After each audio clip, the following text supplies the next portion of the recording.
내가 내가 어찌 너를. 한 시대를 호령하던 영의정 대감이 7살 거지 아이 앞에 무릎을 꿇고 통곡했습니다. 10년 전 청풍 강가의 늙은 과부가 장터에서 단돈 2냥에 사온 누더기 차림의 아이.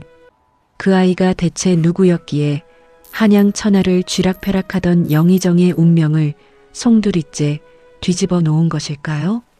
그리고 이 작은 옥패 하나가 어떻게 한양 조정을 통째로 뒤집어 엎게 되는 걸까요?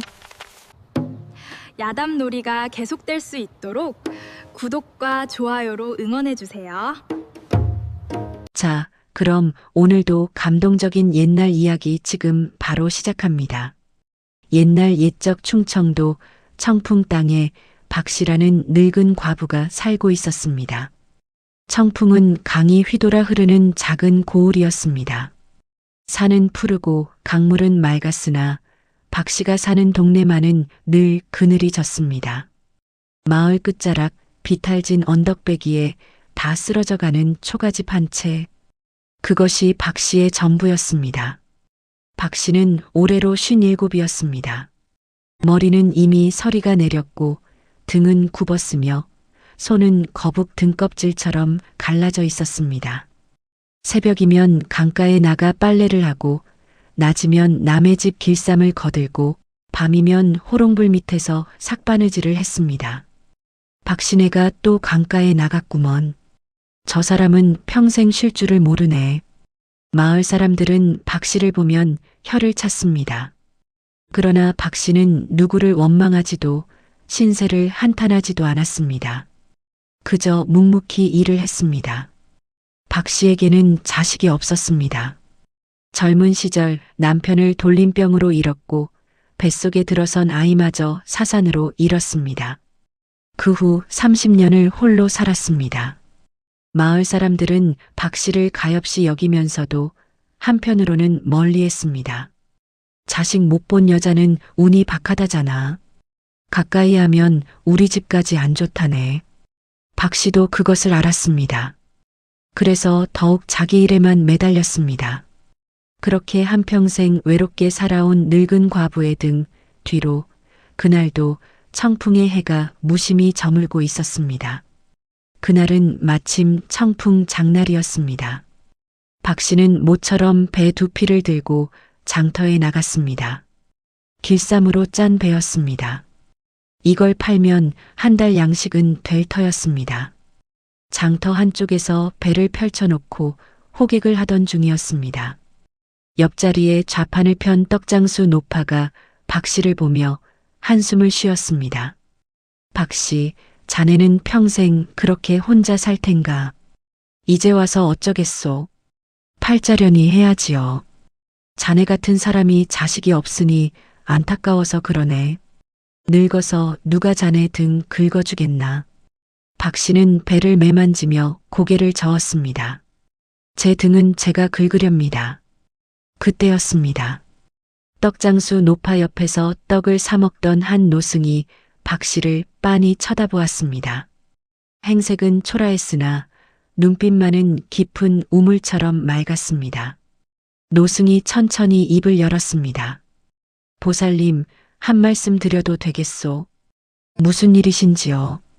인연이라는 것은 핏줄로만 맺어지는 것이 아니외다.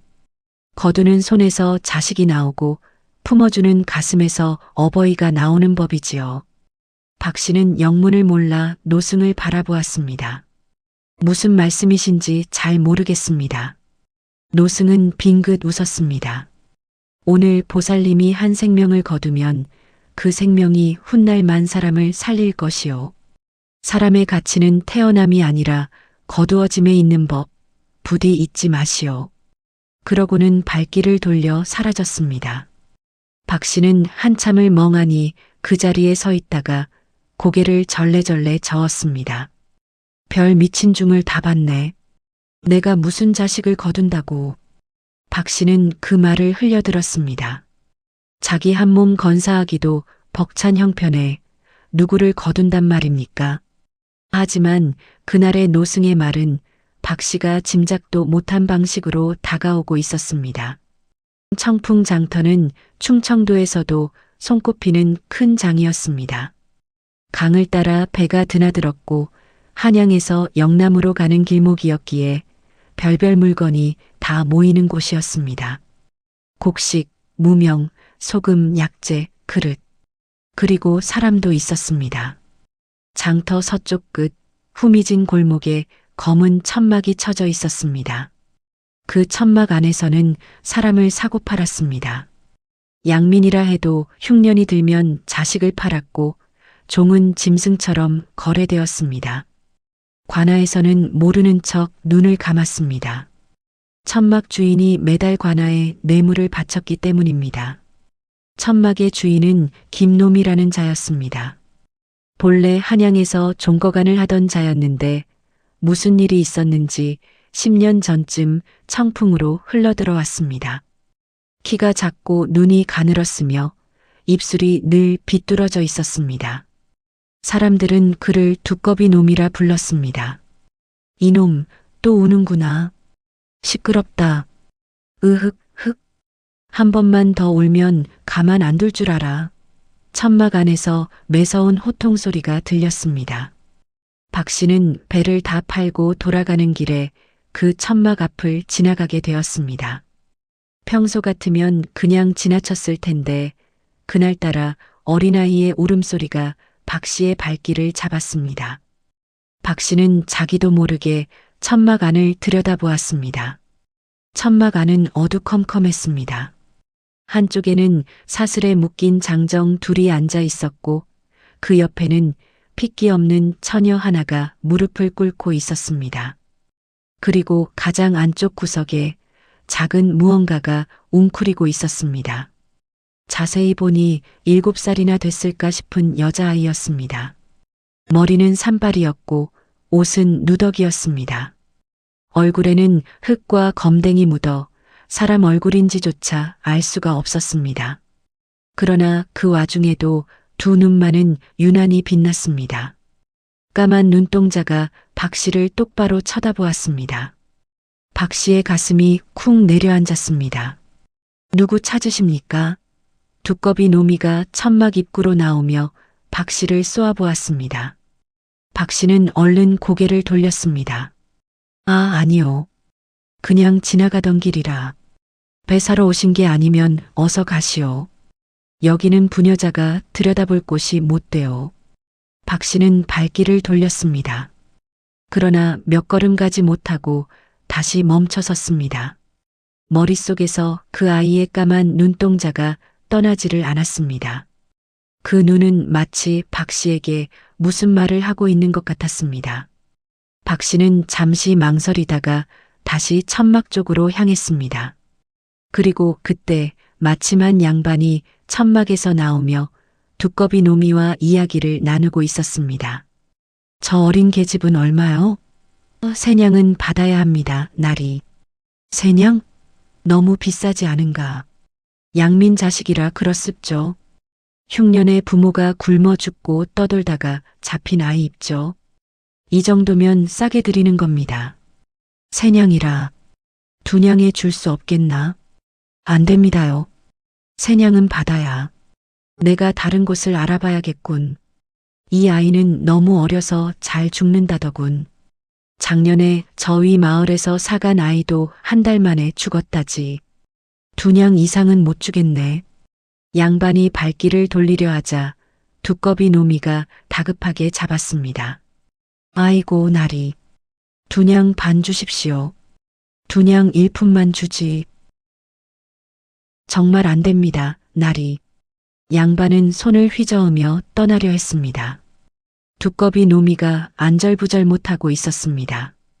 박 씨는 그 광경을 지켜보다가 자기도 모르게 입을 열었습니다. 내가 두냥에 사겠소. 세 사람이 동시에 박 씨를 돌아봤습니다. 뭐라고 하셨소? 내가 두냥 줄 테니 저 아이 나에게 파시오. 박 씨의 손이 떨리고 있었습니다. 배판 돈 두냥, 한 달 양식이었습니다. 하지만 박 씨는 어느새 그 돈을 꺼내 두꺼비 노미에게 내밀고 있었습니다. 두꺼비 노미는 어이없다는 듯 웃었습니다. 할멈, 자식 키울 형편이나 됩니까? 내일이요. 어서 받으시오. 뭐 하기야 누가 사든 내 알 바 아니지. 두꺼비 노미는 코웃음을 치며 돈을 받았습니다. 그리고 천막 안쪽으로 들어가더니 아이를 끌고 나왔습니다. 가거라. 이제부터 이 할멈이 내 주인이다. 아이는 박씨를 올려다보았습니다. 그 까만 눈동자에 처음으로 작은 빛이 일렁였습니다. 박씨는 아이의 손을 잡았습니다. 작고 차가운 손이었습니다. 가자 얘야. 우리 집으로. 이렇게 박씨는 2냥짜리 자식을 얻었습니다. 그것이 청풍 강가의 늙은 과부 박씨와 이름조차 모르는 거지 아이의 첫 만남이었습니다. 집으로 돌아가는 길, 박씨는 아이에게 물었습니다. 내 이름이 무엇이냐? 아이는 한참을 망설이다가 작은 목소리로 답했습니다. 연이라 합니다. 연이라고. 누가 지어준 이름이냐? 아버지께서 지어주셨습니다. 아버지는 어디 계시느냐? 아이는 입을 다물었습니다. 까만 눈에 눈물이 그렁그렁 맺혔습니다. 박씨는 더 묻지 않았습니다. 아이의 등을 한번 쓸어주고는 묵묵히 강가의 외딴 초가집으로 향했습니다. 집에 도착한 박씨는 가마솥에 물을 데웠습니다. 아이의 얼굴과 손을 깨끗이 씻겼습니다. 검댕이 벗겨지고 눈처럼 하얀 살결이 드러났습니다. 박씨는 깜짝 놀랐습니다. 세상에, 이렇게 고운 아이였구나. 연희의 얼굴은 여느 아이와 달랐습니다. 이마는 반듯했고 눈썹은 먹으로 그린 듯 진했으며 콧날은 곱게 뻗었습니다. 입술은 도톰하고 붉었습니다. 영락없는 양반과 규수의 얼굴이었습니다. 내가 정녕 거지 아이가 맞느냐? 박씨가 혼잣말을 했습니다. 그리고 아이의 옷을 갈아입히려고 누더기를 벗기는 순간 무언가가 떨어졌습니다. 이게 뭐냐? 작은 비단 주머니였습니다. 누더기 안쪽에 단단히 꿰매어져 있던 것이었습니다. 박씨가 그것을 풀어보았습니다. 안에서 무언가 차가운 것이 손에 잡혔습니다. 옥이었습니다. 새파란 옥에 용 한 마리가 새겨져 있었습니다.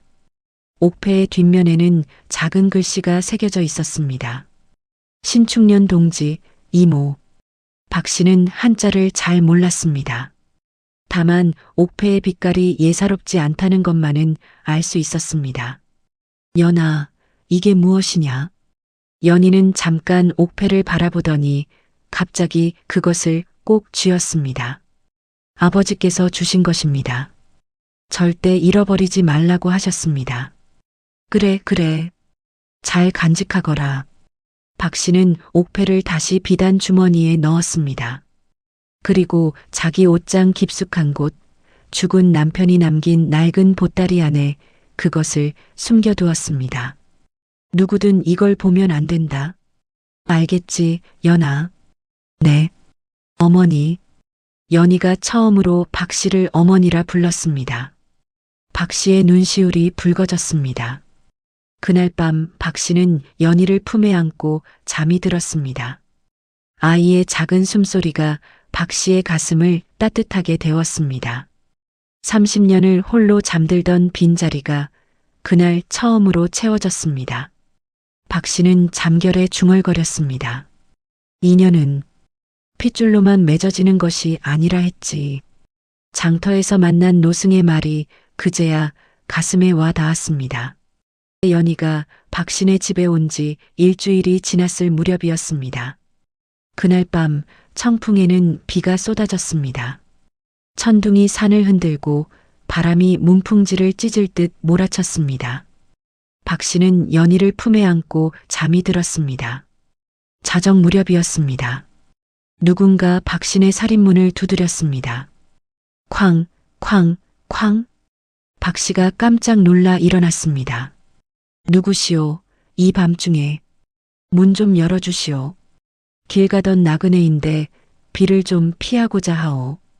박 씨는 망설였습니다. 그러나 비바람이 너무 거셌습니다. 박 씨는 살인문을 열었습니다. 문 밖에는 가시 흠뻑 젖은 사내 하나가 서 있었습니다. 키가 크고 어깨가 넓었습니다.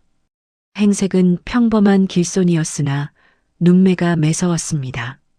이 누추한 데까지 어쩐 일로 하룻밤만 묵게 해주시오. 비가 그치면 떠나리다. 들어오시지요. 박 씨가 사내를 방으로 안내했습니다. 사내는 보찜을 풀고 자리에 앉았습니다. 그런데 그 눈이 자꾸만 박신의 방안을 살피는 것이었습니다. 이 집에 누구누구 사시오? 저와 제 딸아이뿐입니다. 딸아이라. 사내의 눈이 가늘어졌습니다. 몇 살이요? 7살입니다. 그렇소이까? 사내는 잠시 입을 다물었습니다. 박 씨가 사내에게 물 한 사발을 내주었습니다. 사내는 물을 마시지 않고 사발을 가만히 들고 있었습니다. 혹시 그 아이 양민 자식이요? 왜 그러십니까? 혹시 친자식이 아니지 않소? 박 씨의 가슴이 철렁 내려앉았습니다. 무슨 말씀이신지. 사내는 지그시 박 씨를 바라보았습니다. 내가 사람을 찾고 있소이다. 7살쯤 된 여자아이외다.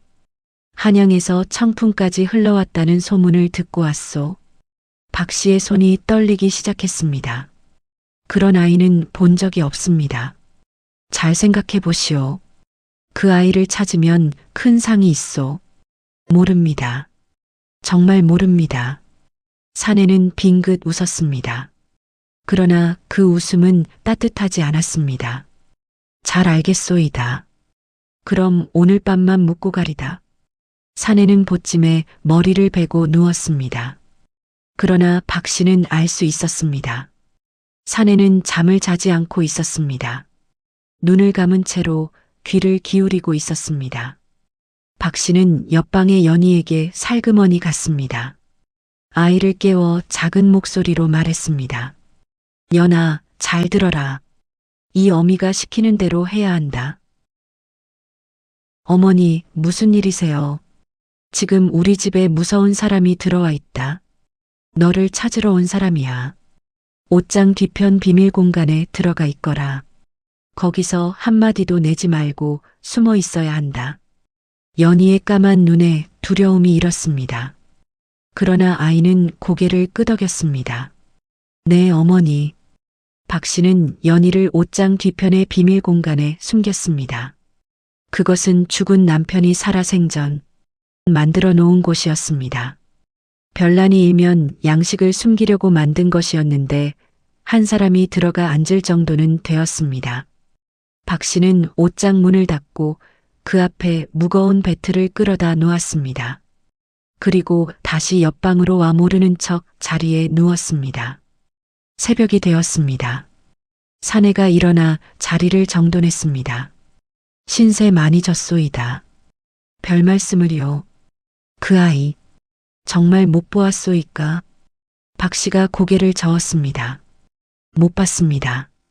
사내는 잠시 박 씨를 바라보다가 보찜을 메고 살인문을 나섰습니다. 그러나 떠나기 직전 한마디를 더 던졌습니다. 만약 그 아이를 본다면 알려주시오. 그 아이를 숨기는 자는 멸문지화를 면치 못할 것이오. 박 씨의 등에 식은땀이 흘렀습니다. 사내가 사라진 후에야 박 씨는 옷장으로 달려가 연희를 꺼냈습니다. 연아, 연아, 어머니. 연희는 새파랗게 질려 있었습니다. 박 씨는 아이를 꼭 끌어안았습니다. 누구냐, 그 사람들이. 누가 너를 쫓고 있는 게냐? 연희는 한참을 떨다가 작은 목소리로 말했습니다. 아버지를 죽인 사람들입니다. 박 씨의 심장이 멎는 듯 했습니다. 박 씨는 연희를 끌어안고 한참을 가만히 있었습니다. 내 아버지가 누구시냐? 너는 정녕 누구의 자식이냐? 연희는 입을 꾹 다물었습니다. 박 씨는 아이를 다그치지 않았습니다. 아이가 말할 때까지 기다렸습니다. 이윽고 연희가 입을 열었습니다. 어머니, 비밀을 지켜주실 수 있겠습니까? 이 어미 죽어도 입 밖에 내지 않으마. 연희는 작은 손으로 박 씨의 손을 꼭 쥐었습니다.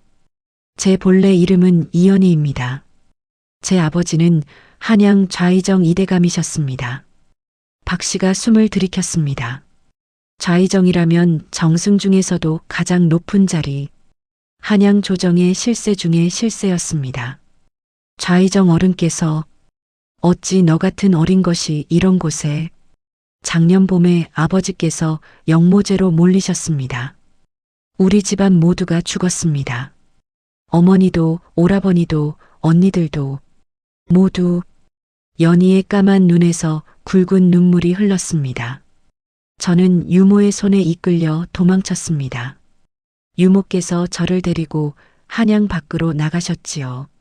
그러다 추격대에게 붙잡히는 바람에 유모께서는 저를 어느 절에 맡기시고 자결하셨습니다. 자기가 살아있으면 추격대가 저를 뒤질 거라며. 박 씨는 가슴이 미어졌습니다. 그래서 그 절에서 어떻게 되었느냐? 절의 스님들도 무서워하셨습니다. 저를 절에 두면 큰일 난다고요. 그래서 저를 다른 곳으로 보내셨는데 그 길에서 두꺼비 놈이라는 자에게 잡혔습니다. 그때 옥패는 옷 속에 숨겨두어서 다행히 들키지 않았지요.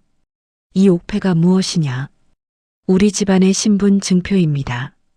좌의정 가문의 직계임을 증명하는 옥패이지요.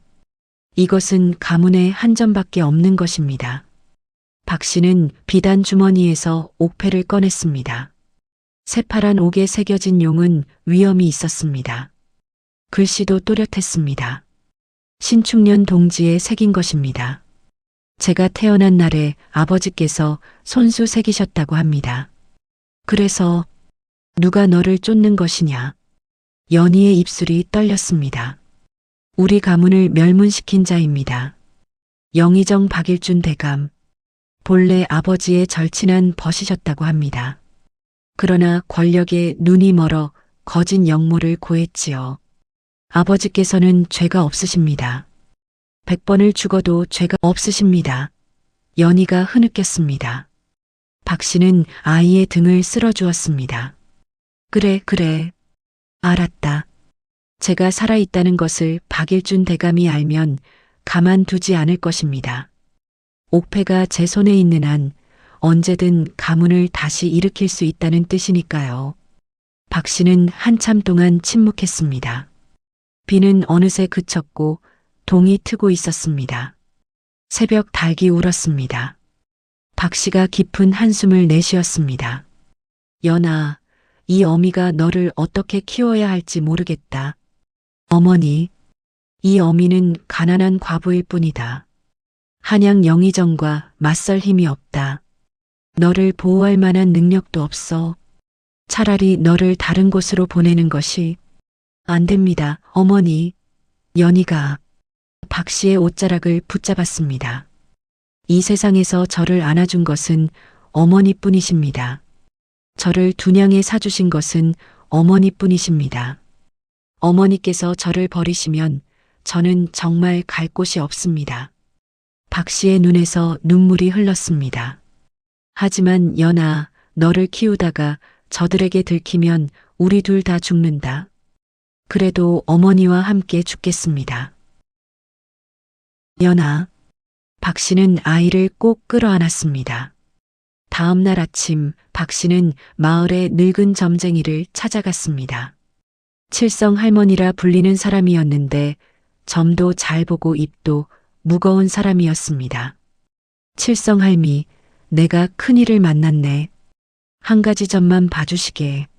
무슨 일인가, 박 씨. 내가 7살 아이를 거두었네. 양민 자식이라네. 이 아이를 키우면 내 운명이 어찌 되겠나. 칠성 할미는 한참 동안 동전을 굴렸습니다. 그러더니 가만히 박 씨를 쳐다보았습니다. 박 씨, 자네 운명에 큰 부기가 들었네. 부기라니. 이 아이는 평범한 아이가 아닐세. 이 아이를 잘 키우면 자네 노년에 큰 영화가 있을 것이네. 그러나 칠성 할미가 잠시 말을 멈추었습니다. 그러나 그것은 10년 후의 일일세. 그 10년 동안은 살얼음판을 걷는 것 같으리. 한 발만 잘못 디디면 둘 다 깊은 물에 빠질 것이네. 10년. 이 아이를 지키려면 자네는 누구보다도 가난해야 하고 누구보다도 평범해야 하네. 절대로 눈에 띄지 말아야 해. 알겠는가? 박 씨는 고개를 끄덕였습니다. 집으로 돌아온 박 씨는 연희에게 말했습니다. 연아, 들어보거라. 이 어미가 결심을 했다. 내 어머니. 오늘부터 너는 박연이다. 좌의정댁 딸 이연희가 아니라 청풍강가 박신의 딸 박연이야. 알겠느냐? 내 어머니.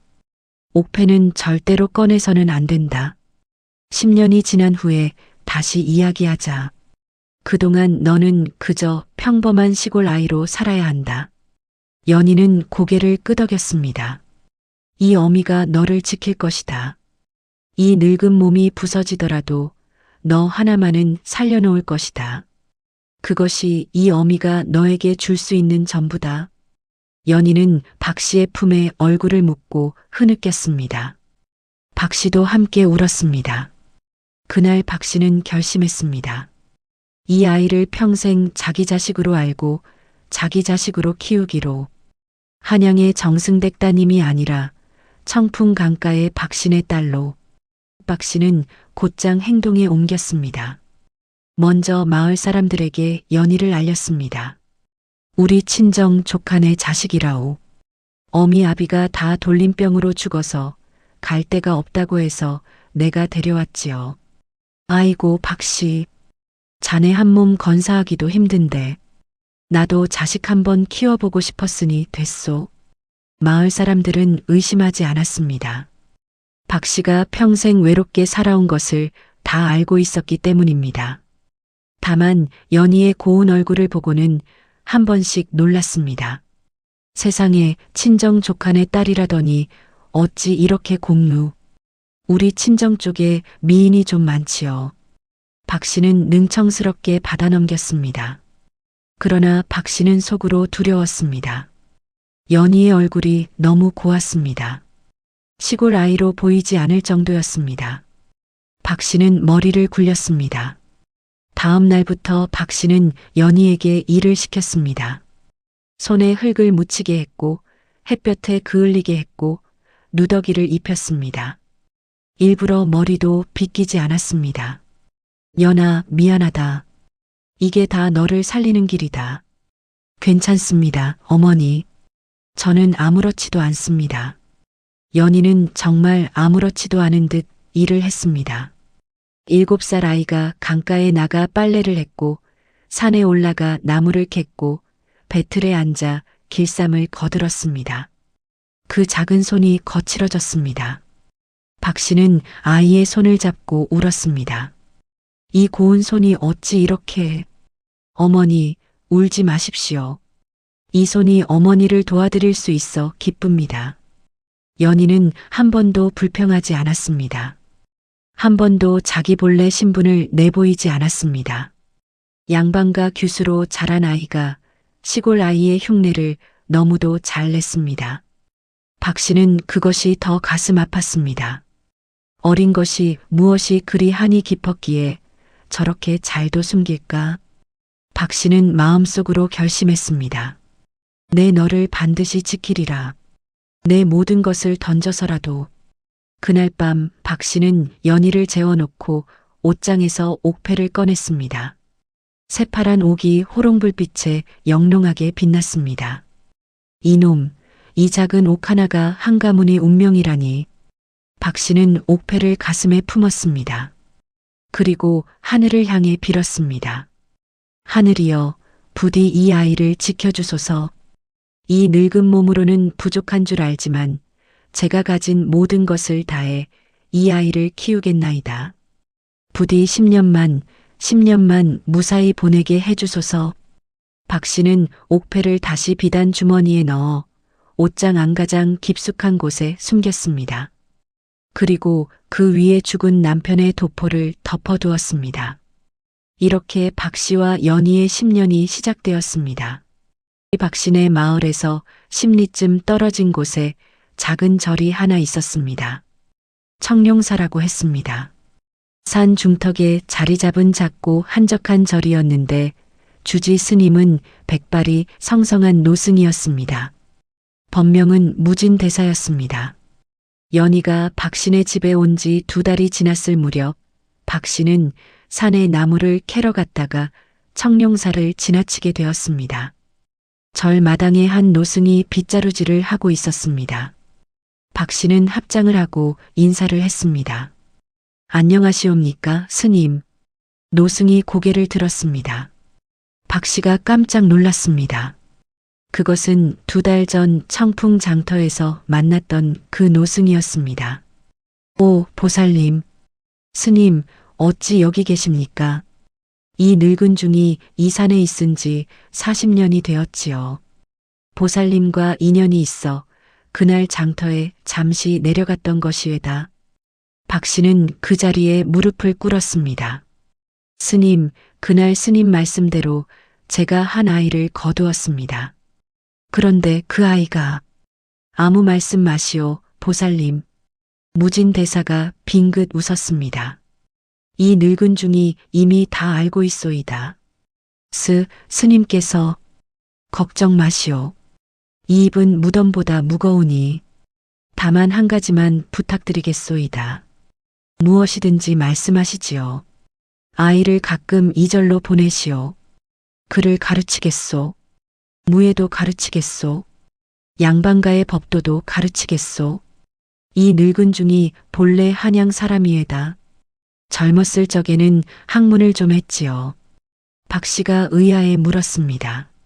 스님, 그런데 어찌 이런 산골에? 무진대사의 눈빛이 깊어졌습니다. 이 늙은 중에게도 사연이 있소이다. 다만 지금은 묻지 마시오. 10년 후에 다 말씀드리리다. 박씨는 더 묻지 않았습니다. 그리고 그날부터 연희를 청룡사에 보냈습니다. 한 달에 1~2번이었습니다. 자주 가면 의심을 살 수 있었기 때문입니다. 청룡사에서 연희는 다시 살아났습니다. 천자문은 이미 다 떼었으렸다. 오늘부터는 소학을 가르치마. 네, 스님. 이리 와 앉거라. 글씨 쓰는 법부터 다시 보자. 연희의 손에 다시 붓이 들렸습니다. 그 작은 손이 종이 위에 또렷한 글씨를 써내려갔습니다. 무진대사가 감탄했습니다. 세상에, 이 어린 것이 어찌 이런 글씨를 쓰누. 너는 정말 비범하구나. 아버지께서 가르쳐 주셨습니다. 5살부터 글씨를 잡았습니다. 그래, 좌의정 어른의 따님답다. 연희는 글만 잘 쓰는 것이 아니었습니다. 시도 잘 지었고 그림도 잘 그렸으며 가야금도 다룰 줄 알았습니다. 양반가 규수로 받은 교육이 그대로 살아있었습니다. 무진대사는 연희에게 무예도 가르쳤습니다. 여자라고 무예가 필요 없는 것은 아니다. 너처럼 위태로운 자리에 있는 자일수록 자기 한 몸은 자기가 지켜야 하느니. 네, 스님. 연희는 검수를 익혔고 활쏘기를 익혔고 말타기를 익혔습니다. 무엇보다 무진대사가 가르친 것은 마음 다스리는 법이었습니다. 연아, 너에게는 큰 한이 있다. 그 한을 잘 다스려야 한다. 한이 너를 잡아먹게 두어서는 안 된다. 스님, 저는 아버지의 원수를 갚고 싶습니다. 원수를 갚되 미움으로 갚지 말거라. 정의로 갚거라. 미움으로 갚으면 너는 너의 원수와 같은 사람이 된다. 정의로 갚으면 너는 하늘을 대신하는 자가 된다. 연희는 스님의 말을 가슴에 새겼습니다. 박씨도 청룡사에 자주 들렀습니다. 무진대사는 박씨에게도 큰 위로가 되었습니다. 보살님, 이 아이를 잘 키워주시오. 이 아이는 큰 운명을 타고났소. 보살님 같은 따뜻한 가슴이 아니었으면 이 아이는 진작 시들었을 것이외다. 제가 어찌 그런 칭찬을. 진정한 어버이는 핏줄로 정해지는 것이 아니라 가슴으로 정해지는 것이외다. 보살님은 이 아이의 진짜 어머니십니다. 박 씨의 눈시울이 붉어졌습니다. 이렇게 청풍 강가의 외딴 초가집과 산 중턱의 작은 절을 오가며 연희는 자라고 있었습니다. 평범한 시골 아이의 옷을 입고 평범한 시골 아이의 일을 하면서, 그러나 그 안에는 한양 좌의정의 따님이 살아 있었습니다. 세월이 흘렀습니다. 연희가 12살이 되었습니다. 5년이라는 세월이 흐르는 동안 연희는 청풍 강가에 누구도 따라올 수 없는 처녀로 성장했습니다. 다만 그것은 박 씨와 무진대사만 아는 사실이었습니다. 마을 사람들 눈에는 그저 박신의 딸 박연희일 뿐이었습니다. 박연희, 너 또 산에 가니? 네, 나물 좀 캐러요. 한 다발 캐오면 우리 집에도 좀 줘. 알았어요. 연희는 마을 아주머니들을 보면 공손하게 인사했습니다. 그러나 한 번도 자기 자랑을 하지 않았고 자기 글공부 이야기도 하지 않았습니다. 그저 평범한 시골 처녀였습니다. 그런데 연희가 12살이 되던 해 청풍에 큰일이 벌어졌습니다. 청풍 고을에 새로 부임한 사또는 황당한 사람이었습니다. 이름은 김사또. 본래 한양 영의정 박일준 대감의 먼 친척이었는데 영의정의 힘으로 사또 자리를 얻었습니다. 그는 부임하자마자 백성들의 재산을 빼앗기 시작했습니다. 이 마을 모든 호구의 양식을 절반씩 거두어들여라. 흉년인데 어찌 그런 일을. 감히 사또의 말을 거역하느냐. 김 사또는 곡식을 빼앗고 배를 빼앗고 심지어 처녀까지 빼앗았습니다. 마을 처녀들 중 미모가 빼어난 자는 사또의 첩으로 끌려갔고 끌려가지 않으려는 자는 매를 맞았습니다. 박 씨는 가슴이 조마조마했습니다. 연아, 너 절대로 길에 나가지 마라. 사또의 종놈들이 처녀를 잡으러 다닌다. 네, 어머니. 연희는 한동안 집 밖에 나가지 않았습니다. 그러나 한 사건이 벌어졌습니다. 마을의 옥분이라는 처녀가 끌려갔습니다. 옥분이는 박신의 옆집 딸로 연희와 친한 친구였습니다. 옥분이의 어머니가 박신의 마당에서 통곡했습니다. 우리 옥분이를 살려주오. 우리 옥분이가 끌려갔소. 세상에 어찌 이런 일이. 사또가 우리 옥분이를 첩으로 들이려고 하오. 우리 옥분이는 이미 정혼한 사람이 있는데. 박 씨는 옥분이 어머니를 안고 함께 울었습니다. 옆에서 듣고 있던 연희가 조용히 입을 열었습니다. 어머니, 제가 가서 옥분이를 데려오겠습니다. 박 씨의 얼굴이 새파래졌습니다. 연아, 무슨 소리를 하느냐? 어머니, 옥분이를 두고 볼 수는 없습니다. 제가 한번 사또를 만나보겠습니다. 안 된다, 안 돼. 너까지 끌려가면 어쩌자고. 어머니, 저를 믿어주십시오. 제게 한 가지 방도가 있습니다. 연희가 박 씨의 손을 꼭 잡았습니다. 다음 날 연희는 마을에서 가장 곱게 차려입고 사또의 관하로 갔습니다. 머리에는 댕기를 곱게 꽂고 옷은 가장 깨끗한 무명옷으로 입었습니다. 사또 나리께 청이 있어 왔습니다. 누구신지요? 청풍 강가에 사는 박연이라 합니다. 문지기가 연희를 사또에게 안내했습니다. 사또는 한낮부터 술상을 받고 있었습니다. 연희가 들어오자 사또의 눈이 휘둥그레졌습니다. 오, 이런 미인이 청풍에 있었단 말이냐? 사또 날이 한 가지 청을 드리고자 왔습니다. 무슨 청인가? 어디 들어보자. 옥분이라는 처녀가 어제 이곳으로 끌려왔다 들었습니다. 옥분이는 제 가장 가까운 버시옵니다. 옥분이는 이미 정혼한 사람이 있어 사또의 첩이 될 수 없는 몸입니다. 부디 옥분이를 풀어주시옵소서. 사또가 비웃었습니다. 인연이 누구 앞에서 감히 헛소리를 하느냐. 옥분이는 이제 내 첩이다. 풀어줄 수 없다. 사또 나리, 그렇다면 제가 한 가지 제안을 올리겠습니다. 무엇이냐? 연희가 차분하게 말했습니다. 제가 사또 나리께 시 한 수를 지어 올리겠습니다. 만약 사또 나리께서 그 시에 화답하실 수 있으시면 제가 옥분이 대신 사또 나리의 첩이 되겠습니다. 그러나 사또 나리께서 화답하지 못하시면 옥분이를 풀어주시옵소서. 사또의 눈이 빛났습니다. 연희를 보니 옥분이보다 훨씬 미인이었습니다. 오, 그래. 좋다. 어디 시를 지어보거라. 연희가 붓을 들었습니다. 그리고 종이 위에 시를 한 수 적었습니다. 한자로 쓴 시였습니다. 청풍명월 본무가 근수원산 계유정 탐욕지물 종기공 유덕지인 천여복 이 시의 뜻은 맑은 바람과 밝은 달은 본디값이 없고 가까운 물과 먼 산은 모두 정이 있느니라.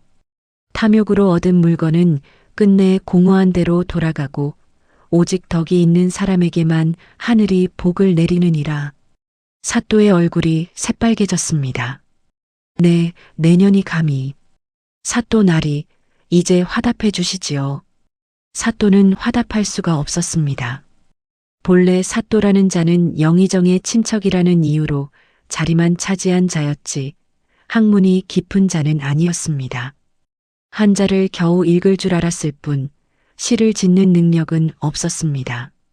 인연이 감히 사또를 시험하느냐? 사또 나리, 약속은 약속이옵니다. 어느 양반이 약속을 어기겠습니까? 연희의 눈빛이 형형했습니다. 사또는 분노로 부들부들 떨었지만 관아의 이방과 호장이 다 보고 있었습니다. 자기가 시 한 수도 못 짓는 것이 들통난 마당에 약속까지 어긴다면 양반의 체면이 말이 아니었습니다. 옥분이를 풀어주어라. 사또가 이를 갈며 명했습니다. 옥분이가 풀려나 연희의 손을 잡고 울었습니다. 두 처녀는 함께 관아를 빠져나왔습니다. 이 소문은 청풍 일대에 쫙 퍼졌습니다. 세상에, 박신의 딸이 사또를 시 한 수로 누르고 옥분이를 구해냈다네. 그 어린 것이 어디서 그런 글을 배웠대? 보통 처녀가 아니야. 보통 처녀가. 마을 사람들이 박신의 집으로 몰려와 연희를 칭찬했습니다. 박신은 가슴이 조마조마했습니다. 연아, 너 너무 눈에 띄게 행동하면 안 된다. 칠성 할미가 뭘 했느냐? 평범하게 살아야 한다고 했지 않느냐? 어머니, 죄송합니다. 그렇지만 옥분이를 두고 볼 수가 없었습니다. 그래, 알았다. 잘했다. 박씨는 한숨을 쉬었지만 속으로는 자랑스러웠습니다. 자기 딸이 이렇게 의로운 일을 했다는 것이. 그 일이 있은 후 연희는 마을에서 영웅이 되었습니다. 처녀들은 연희를 따랐고 어른들은 연희를 칭송했습니다. 그러나 사또는 이를 갈았습니다. 2년 감히 나를 망신시키다니. 두고 보자. 또 한 사건이 있었습니다. 청풍 마을에 큰 흉년이 들었습니다. 농사를 망쳐 굶어 죽는 사람이 속출했습니다. 그런데 사또는 흉년에도 세금을 줄여주지 않았습니다. 오히려 더 많이 거두어 들였습니다. 마을 사람들이 박신의 집에 모였습니다. 이대로 가다가는 다 굶어 죽소. 한양 영의정에게 진정서를 올립시다. 누가 진정서를 쓸 수 있겠소? 다들 그를 모르는 사람들이었습니다. 박씨가 망설이다가 입을 열었습니다. 우리 연희가 글을 좀 압니다. 연희가 진정서를 썼습니다. 또박또박한 글씨로 흉년의 참상과 사또의 횡포를 자세히 적었습니다. 그러나 연희는 진정서를 한양 영의정에게 보내지 않았습니다. 어머니, 영의정에게 보내봐야 소용없습니다. 영의정 자기가 사또의 비호자인데요. 그럼 어디로 보내느냐? 임금님께 직접 올려야 합니다. 비변사를 통해서요. 연희는 진정서를 2통 썼습니다. 한 통은 비변사로, 또 한 통은 청풍에서 가까운 충청 가명으로 보냈습니다. 마을 사람들이 돈을 모아 인편에 보냈습니다. 진정서가 도착하고 한 달 후 충청 감사가 직접 청풍에 행차했습니다. 김사또는 그제야 일이 잘못된 것을 알았습니다. 충청 감사는 청풍의 흉년 실태를 직접 보고는 분노했습니다. 내 이놈 사또라는 자가 백성을 이렇게 굶기고도 무사할 줄 알았느냐. 감사어른 살려주십시오. 김사또는 파직당했고 한양으로 끌려가 조사를 받게 되었습니다. 청풍 사람들은 환호했습니다. 누가 이런 일을 해냈을까? 우리 박연희가 진정서를 썼대. 그 처녀가 보통이 아니야. 연희의 이름이 다시 한번 청풍 일대에 울려 퍼졌습니다. 그 소문은 청풍을 넘어 충청도 전역으로 퍼져나갔습니다. 박 씨는 가슴이 두근거렸습니다. 연아, 너무 일이 커지는구나. 한양에서 누가 듣기라도 하면. 어머니, 안심하십시오. 제 본명을 댄 적이 없습니다. 하지만 박신의 딸이라는 소문은 낫지 않느냐. 청풍에는 박씨가 한둘이 아닙니다. 그리고 영의정의 시선이 청풍의 한 처녀에게 미치겠습니까? 한양에서 청풍이 얼마나 먼데요? 연희는 차분했습니다. 박씨는 그래도 마음이 놓이지 않았습니다. 세월은 또 흘러 연희가 15살이 되었습니다. 연희가 15살이 되었을 때 또 하나의 사건이 일어났습니다. 청풍에 큰 도적대가 들어왔습니다. 임꺽정의 잔당이라고도 하고 산적이라고도 했는데 정체는 알 수 없었습니다. 다만 무리가 100명이 넘었고 무기가 험상궂었습니다. 그들은 청풍 고을을 뒤엎었습니다. 새 사또는 도적대를 막을 능력이 없었습니다. 광군 40명으로는 100명이 넘는 도적대를 어찌할 수가 없었던 것입니다. 청풍 사람들이 떨었습니다. 이대로 가다가는 다 죽소. 한양에서 군사를 보내달라고 합시다. 한양은 너무 멀다. 그동안 우리는 다 도륙당하오. 박신의 집에도 도적이 닥칠지 모르는 일이었습니다. 연희는 박씨에게 말했습니다. 어머니, 제가 한 가지 계책을 내겠습니다. 무슨 계책이냐? 도적이라 해도 다 같은 도적이 아닙니다. 그들 사이에는 분명 우두머리가 있고 다툼이 있습니다. 그 틈을 노려야 합니다. 연희는 마을 청년들을 모았습니다. 그리고 자기가 세운 계책을 말했습니다. 도적의 본거지가 청룡산 깊은 골짜기에 있다 들었습니다. 거기로 사람을 보내 도적의 부두목을 매수해야 합니다. 그것을 어찌합니까? 이 마을 사람들이 가진 모든 금은을 모아 부두목에게 보내는 것입니다. 그리고 우두머리를 배반하면 더 큰 보상이 있을 거라 약속합시다. 도적은 본디 의리가 없는 자들입니다. 더 큰 이익을 보면 우두머리도 팝니다. 마을 사람들은 의구심을 표했습니다. 그게 잘 될까? 그리고 누가 그 위험한 곳에 갈 것인가? 연희가 입을 열었습니다. 제가 가겠습니다. 박씨가 깜짝 놀라 말렸습니다. 연아, 안 된다.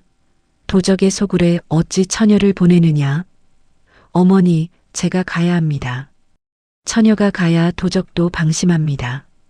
사내가 가면 그 자리에서 죽임을 당할 것입니다. 연희는 그날 밤 청룡사로 갔습니다. 무진대사를 만나 자초지종을 말했습니다. 무진대사는 한참 동안 침묵했습니다. 연아, 위험한 일이다. 스님, 마을 사람들의 목숨이 달려 있습니다. 알겠다. 내가 너와 함께 가마. 안 됩니다, 스님. 이 늙은 중도 아직 무예를 잊지 않았다. 너 혼자 가는 것보다는 안심이 될 것이야. 다음 날 연희는 마을에서 모은 금은을 보따리에 싸들고 무진대사와 함께 청룡산으로 향했습니다. 산 깊숙이 들어가니 과연 도적의 본거지가 있었습니다.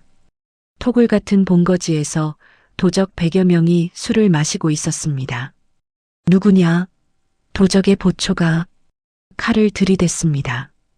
부두목 어른께 드릴 말씀이 있어 왔습니다. 여자가 도적의 소굴에 무슨 일이냐? 부두목께 큰 이익이 될 일이 있습니다. 만나 뵐 수 있게 해주십시오. 보초가 부두목에게 알렸습니다. 부두목은 호기심에 연희를 만났습니다.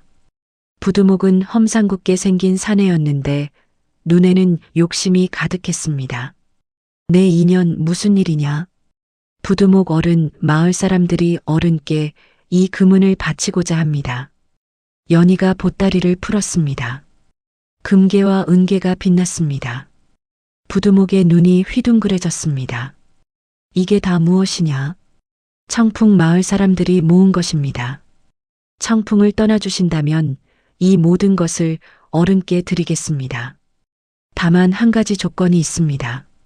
무엇이냐? 우두머리와는 나누지 마시고 어른 혼자 가지십시오. 그리고 어른의 직속 부하들을 데리고 떠나십시오. 우두머리는 청풍에 남게 두십시오. 부두목의 눈이 가늘어졌습니다. 왜 그래야 하느냐? 우두머리가 청풍에 남으면 우리 마을의 군사가 그를 잡을 수 있습니다. 그러면 어른이 우두머리가 되시는 것이지요. 어른께서는 부하들을 거느리고 다른 고을에 가서 새 본거지를 차리시면 되지 않겠습니까? 부두목은 웃기 시작했습니다. 인연이 보통 똑똑한 게 아니구나. 어떠십니까, 어른? 좋다. 내일 새벽에 우두머리는 큰 배반을 당할 것이다. 다음 날 새벽 도적대는 둘로 갈라졌습니다. 부두목과 그 부하 40명은 청풍을 떠나 사라졌습니다. 우두머리와 남은 60명만이 청풍에 남았습니다. 그리고 청풍의 광군과 충청 가명에서 보낸 군사가 합세해 우두머리 무리를 쳤습니다. 우두머리는 그 자리에서 잡혔고 도적대는 모두 흩어졌습니다. 청풍은 평화를 되찾았습니다. 연희가 도적의 우두머리를 잡았다는 소문이 나돌았습니다. 이제 박연이라는 이름은 청풍을 넘어 충청도 전체에 알려졌습니다. 마을 사람들은 연희를 영웅처럼 떠받들었습니다. 박 씨는 자랑스러우면서도 두려웠습니다. 너무 일이 커지고 있었습니다. 연희가 15살, 10년의 세월 중 8년이 흘렀습니다. 이제 2년만 더 지나면 연희는 약속한 10년을 채우게 됩니다. 박 씨는 매일 밤 옷장 깊숙한 곳에 옥패를 꺼내 보았습니다. 새파란 옥에 새겨진 용은 여전히 위험이 있었습니다. 연아, 2년만 더 견디자. 2년만 더. 그러나 박 씨는 알지 못했습니다. 한양에서는 이미 청풍에 박연이라는 비범한 처녀가 있다는 소문이 돌고 있었고 그 소문이 누군가의 귀에 들어갔다는 것을 한양 영의정 박일준 대감의 사랑채. 박일준 대감은 환갑을 넘긴 노대신이었습니다. 머리는 백발이었으나 눈은 매서웠고 손은 굵었습니다. 한양 조정의 모든 권력이 그의 손안에 있었습니다. 박일준은 본디 좌의정 이대감과 절친한 벗이었습니다. 두 사람은 함께 과거에 급제했고 함께 조정에 들어왔습니다. 그러나 권력에 가까워질수록 박일준의 마음에는 욕심이 자랐습니다. 이대감만 없으면 내가 영의정이 될 텐데. 박일준은 그 마음을 키웠습니다. 그리고 10년 전 거짓 영모 사건을 꾸며 이대감을 함정에 빠뜨렸습니다. 이대감은 가족들과 함께 처형당했고 박일준은 영의정이 되었습니다. 그러나 박일준의 가슴에 한 가지 걸리는 것이 있었습니다. 이대감 가문의 막내딸이 있었다는 것이었습니다. 7살이라 했는데 시신을 찾지 못했습니다. 어디로 사라졌는지 알 수 없었습니다. 박일준은 10년 동안 그 아이를 찾았습니다. 그러나 찾지 못했습니다. 시간이 흐르자 박일준도 점점 그 일을 잊어가고 있었습니다. 그러던 어느 날 박일준의 신복인 강 부장이 사랑채로 들어왔습니다. 강 부장은 10년 전 이연희를 쫓던 자였습니다. 그러나 청풍에서 박신의 집에 묵었을 때 아이의 흔적을 찾지 못했습니다. 대감마님, 충청도에서 흥미로운 소문이 들려옵니다. 무슨 소문이냐? 청풍에 박연이라는 처녀가 있는데 글재주가 비범하고 무예에도 능하다 합니다. 사또를 시 한 수로 누르고 도적대의 우두머리를 사로잡았다 합니다. 청풍이라. 박일준의 눈이 가늘어졌습니다. 몇 살이라 하느냐? 15살이라 합니다. 박일준의 손이 멈췄습니다. 가슴이 쿵 내려앉았습니다. 15이라. 이연희가 살아있다면 지금 15이었습니다. 박일준은 강 부장을 노려보았습니다. 가서 그 처녀를 데려오너라. 살아서든 죽어서든. 네, 대감. 강 부장이 청풍으로 출발했습니다. 이번에는 10년 전과 달랐습니다. 부하 40명을 거느리고 무장한 채로 떠났습니다. 청풍에 강 부장의 부대가 도착했습니다. 마을 사람들은 한양에 군대가 왔다는 소식에 떨었습니다. 무슨 일이옵니까, 어른? 박연이라는 처녀가 누구의 딸인가? 박신의 딸이옵니다. 강가의 외딴 초가집에 사옵니다. 강 부장의 부대가 박신의 집을 포위했습니다. 박 씨가 살인문 밖으로 나왔습니다. 누구시오? 강 부장이 박 씨를 노려보았습니다. 10년 전에 그 늙은 과부였습니다. 강 부장의 눈이 빛났습니다. 10년 전 이 집에 묵었던 자다. 기억하느냐? 박 씨의 얼굴이 새파래졌습니다. 그러나 박 씨는 침착함을 잃지 않았습니다. 기억합니다. 내 집에 박연이라는 처녀를 보러 왔다. 어디 있느냐? 내 딸을 어찌하시려고요? 한양 영의정 대감께서 부르신다. 잠시 한양으로 모시고 가야겠다. 박 씨가 강 부장 앞에 무릎을 꿇었습니다. 어른, 우리 연희는 그저 평범한 시골 처녀입니다. 영의정 대감께서 부르실 만한 처녀가 아니옵니다. 부디 비키거라. 강 부장이 박 씨를 발로 차버렸습니다. 박 씨가 마당에 쓰러졌습니다. 군사들이 집 안으로 들이닥쳤습니다. 연희는 그때 배틀에 앉아 있었습니다. 군사들이 들이닥치자 일어섰습니다. 강 부장이 연희를 보았습니다. 이연희였습니다. 15살이 된 이연희였습니다. 이대감의 얼굴이 그대로 살아있었습니다. 찾았다. 강 부장이 차갑게 웃었습니다. 연희를 끌어내라. 군사들이 연희를 끌어냈습니다. 연희는 저항하지 않았습니다. 박 씨가 다시 무릎을 꿇었습니다. 어른, 제발 우리 연희를. 이년아, 너도 함께 가야겠다. 이 아이가 누구인지 너는 다 알고 있었지. 박 씨도 함께 끌려갔습니다. 두 사람은 한양으로 압송되었습니다. 가는 길 내내 박 씨와 연희는 한마디도 하지 않았습니다. 다만 서로의 눈으로 말을 했습니다. 어머니, 죄송합니다. 아니다. 이 어미가 너를 더 잘 지키지 못해서. 밤이면 두 사람은 함께 묶인 채로 잠을 잤습니다. 박 씨는 연희를 끌어안고 잤습니다. 한양에 도착한 두 사람은 영의정 사랑채로 끌려갔습니다. 박일준 대감이 두 사람을 노려보았습니다. 박일준은 연희의 얼굴을 한참 동안 들여다보았습니다. 그리고 코웃음을 쳤습니다. 이 대감을 빼다 박았구나. 죽은 줄로만 알았더니 살아있었어. 내 이름이 무엇이냐? 연희가 차분하게 답했습니다. 박연이옵니다. 박연? 좌의정 이대감의 막내딸 이연희가 아니더냐? 저는 청풍 강가에 사는 박 씨의 딸 박연이옵니다. 영의정 대감께서 무슨 말씀을 하시는지 모르겠습니다. 내년이 끝까지. 박일준이 책상을 쳤습니다. 내 본가의 신분 증표는 어디 있느냐? 옥패 말이다. 연희의 가슴이 쿵 내려앉았습니다. 박일준이 옥패를 알고 있었습니다.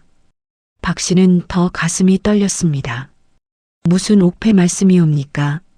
저희 같은 가난한 시골 처녀가 무슨 옥패가 있겠습니까? 인연이 끝까지 거짓말을 하는구나. 강 부장. 네, 대감. 이 2년의 집을 모조리 뒤져라. 옥패를 찾을 때까지. 강 부장이 부하들을 거느리고 청풍으로 다시 갔습니다. 그동안 박 씨와 연희는 옥에 갇혔습니다. 옥 안은 어두컴컴했습니다. 지피 깔린 바닥에 두 사람이 나란히 앉았습니다. 박 씨가 연희의 손을 잡았습니다. 연아, 이 어미가 미안하다. 이 어미가 더 똑똑했더라면. 어머니, 제발 그러지 마십시오. 어머니께서 아니셨다면 저는 진작 죽었을 것입니다. 어머니께서는 저를 10년 동안 살려주셨습니다. 연아, 어머니, 옥패가 발각되면 저는 죽을 것입니다. 그러나 어머니는 살아야 합니다. 어머니마저 돌아가시면 저를 기억할 사람이 아무도 없습니다. 무슨 소리를 하느냐? 너 없이 이 어미가 어찌 산단 말이냐? 두 사람은 옥 안에서 부둥켜 안고 울었습니다. 이 무렵 강 부장의 부대가 청풍 박신의 집에 도착했습니다. 그들은 집을 샅샅이 뒤졌습니다. 마당을 파고 부엌을 뒤지고 옷장을 뒤졌습니다. 옷장 안가장 깊숙한 곳, 죽은 남편의 도포 밑에서 강 부장이 무언가를 발견했습니다. 비단 주머니였습니다. 강 부장이 주머니를 풀었습니다. 새파란 옥에 용이 새겨진 옥패, 신축년 동지 새김, 이대감 가문의 신분 증표였습니다. 찾았다. 강 부장이 옥패를 들고 한양으로 돌아왔습니다. 박일준 앞에 옥패를 내놓았습니다. 박일준은 옥패를 한참 동안 들여다보았습니다. 그리고 차갑게 웃었습니다. 이연희가 살아있었다 이거지.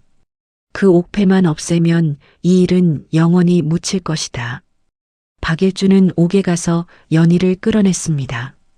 이년아, 이 옥패가 무엇이냐? 어디서 그것을 가져오셨습니까? 내 어미라는 늙은 년의 집에서 가져왔다. 이제 변명할 여지도 없겠지. 너는 이연희, 좌의정 이대감의 막내딸이다. 연희의 눈에서 눈물이 흘렀습니다. 10년의 세월이 한순간에 무너지는 것 같았습니다. 내 인연 내일 너와 내 어미를 함께 처형할 것이다. 멸문지와의 마지막 핏줄을 끊는 것이지. 그리고 이 옥패도 함께 불에 태워 영원히 흔적도 남기지 않을 것이다. 박일준이 비웃었습니다. 너 같은 어린 것이 한양 영의정과 맞서다니. 가소롭구나. 연희는 옥으로 돌려보내졌습니다. 박 씨가 연희를 보고 통곡했습니다. 연아, 어찌 이런 일이. 어머니, 옥패가 발각되었습니다.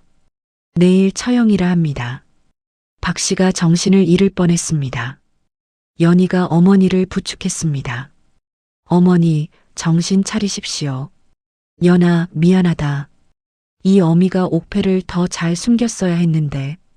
어머니, 이건 어머니의 잘못이 아닙니다. 운명입니다. 밖에서는 비가 내리기 시작했습니다. 천둥이 멀리서 울었습니다. 마치 하늘이 두 사람을 위해 울어주는 것 같았습니다. 한양 옥은 어두웠습니다. 비는 그칠 줄 모르고 내렸습니다. 천둥이 한번 울자 옥 천장에서 빗물이 떨어졌습니다. 박 씨와 연희는 옥 한 구석에 웅크리고 있었습니다. 박 씨의 손이 떨렸습니다. 연희가 그 손을 꼭 잡았습니다. 어머니, 두려우십니까? 아니다. 이 어미는 두렵지 않다. 박 씨가 거짓말을 했습니다. 사실은 두려웠습니다. 죽음이 두려운 것이 아니라 연희를 잃는 것이 두려웠습니다. 자정이 가까워질 무렵 누군가 옥문을 열었습니다. 누구냐? 박 씨가 고개를 들었습니다. 옥직이 노인이었습니다. 노인이 등불을 들고 옥 안으로 들어왔습니다. 이연희 아가씨이십니까? 연희가 깜짝 놀랐습니다. 누구신지요? 이 늙은이는 본디 이대감 댁의 종이었습니다. 이대감께서 돌아가신 후 한양에서 떠돌다가 옥지기가 되었지요. 아가씨를 처음 보았을 때 이대감의 얼굴을 닮으셨기에 알아보았습니다. 옥지기 노인이 무릎을 꿇었습니다. 아가씨, 어찌 이런 일이. 어르신, 일어나십시오. 이 늙은이가 아가씨를 살릴 방도는 없습니다. 그러나 한 가지는 도와드릴 수 있습니다. 노인이 품에서 무언가를 꺼냈습니다. 작은 종이 쪽지였습니다. 한양 동쪽 인사동에 백촌이라는 사람이 있습니다. 그분은 본디 이대감의 제자셨고 지금은 사간원 정원으로 계십니다. 그분께 이 옥패가 있다는 소식을 전하면 옥패는 이미 영의정에게 빼앗겼습니다. 연희가 슬프게 답했습니다. 옥지기 노인이 한참 동안 침묵했습니다. 그리고 한숨을 쉬었습니다. 그렇다면 이 늙은이도 도울 길이 없습니다. 다만 백촌께 아가씨가 살아계셨다는 소식만이라도 전하겠습니다. 비록 아가씨께서 내일 돌아가시더라도 진실은 누군가가 알아야 합니다. 어르신, 아가씨 미안합니다. 이 늙은이가 더 일찍 알아봤더라면. 옥지기 노인이 종이 쪽지를 다시 품에 넣었습니다. 그리고 무거운 발걸음으로 옥 밖으로 나갔습니다. 박 씨가 연희의 손을 더 꼭 잡았습니다. 연아, 이렇게 끝나는구나. 어머니, 미안하다. 이 어미가 너를 끝까지 지키지 못해서. 어머니께서는 저를 끝까지 지키셨습니다. 10년 동안이나요. 어머니가 아니셨다면 저는 7살에 죽었습니다. 어머니께서 저에게 10년의 세월을 더 주셨습니다. 어머니, 감사합니다. 연희가 박 씨의 가슴에 얼굴을 묻었습니다. 어머니, 한 가지 약속해 주십시오. 무엇이냐? 내일 처형장에서 어머니께서는 저를 모르는 척 해 주십시오. 그러면 어머니는 살 수 있을지도 모릅니다. 어머니마저 돌아가시면 안 됩니다. 박 씨가 고개를 저었습니다. 이 어미는 너와 함께 죽을 것이다. 너 없이 이 어미가 살 수 있겠느냐? 어머니, 연아, 이 어미는 너를 만난 것이 내 평생의 가장 큰 복이었다. 너를 만나서 비로소 어미가 되었다. 너와 함께 죽는 것은 두렵지 않다. 두 사람은 오간에서 마지막 밤을 함께 보냈습니다. 비는 계속 내렸습니다. 연희의 마음속에 한 가지 생각이 떠올랐습니다. 무진 대사의 말이 생각났습니다. 원수를 갚되 미움으로 갚지 말거라. 정의로 갚거라. 연희가 작게 웃었습니다. 어머니, 저는 미움으로 죽지 않을 것입니다. 정의를 믿으며 죽을 것입니다. 진실은 언젠가 드러날 것입니다. 박 씨도 미소를 지었습니다. 그래, 연아. 그래야지. 두 사람은 그렇게 새벽을 맞았습니다. 새벽 닭이 울 무렵 오간은 차가웠습니다. 박 씨는 잠시 졸고 있었고 연희는 깨어 있었습니다. 연희는 옥의 작은 창으로 새벽 하늘을 바라보았습니다. 별이 하나둘씩 사라지고 있었습니다.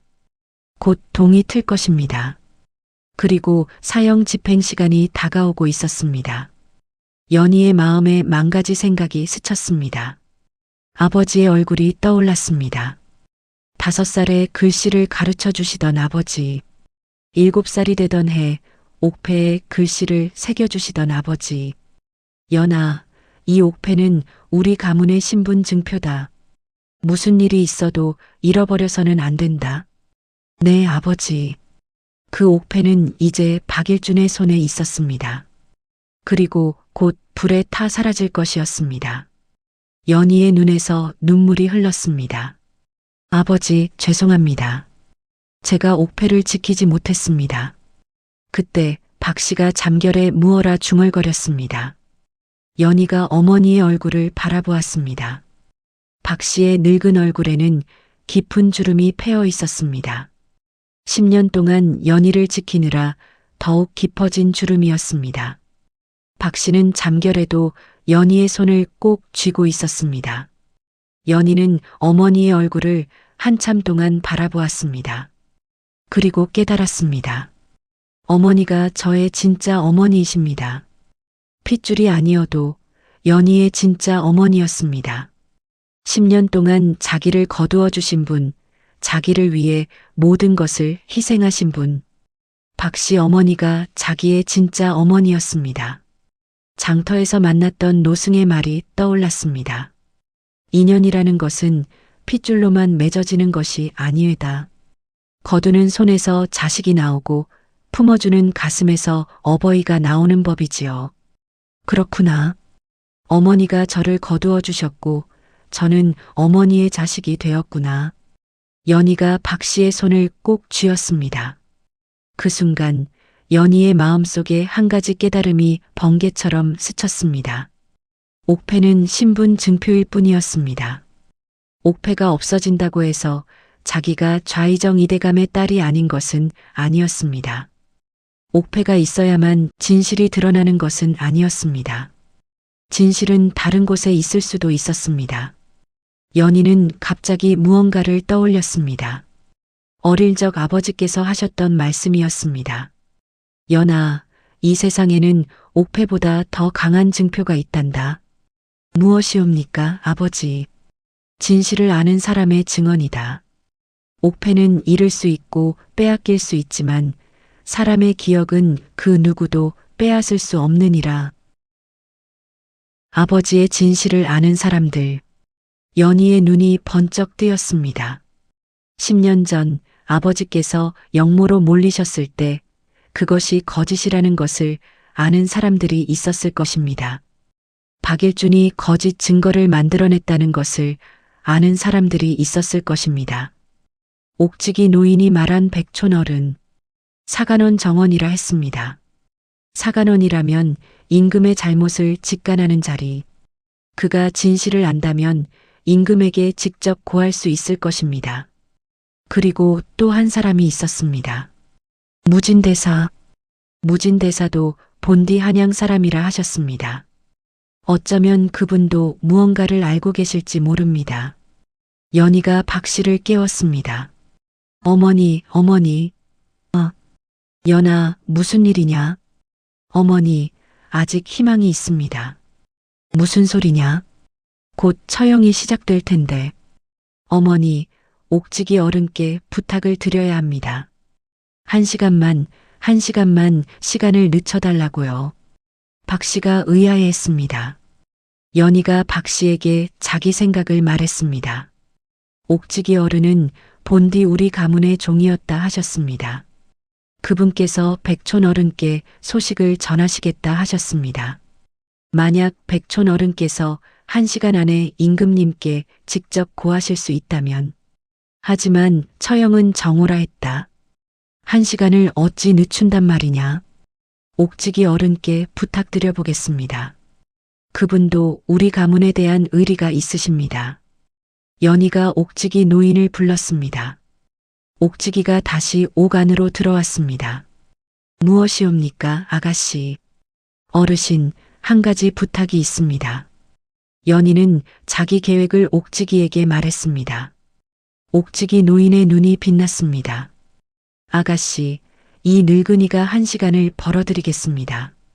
처형 집행관이 술을 좋아한다는 것을 알고 있습니다. 새벽에 술을 한 잔 권하면 1시간 정도는 늦출 수 있을 것입니다. 감사합니다, 어르신.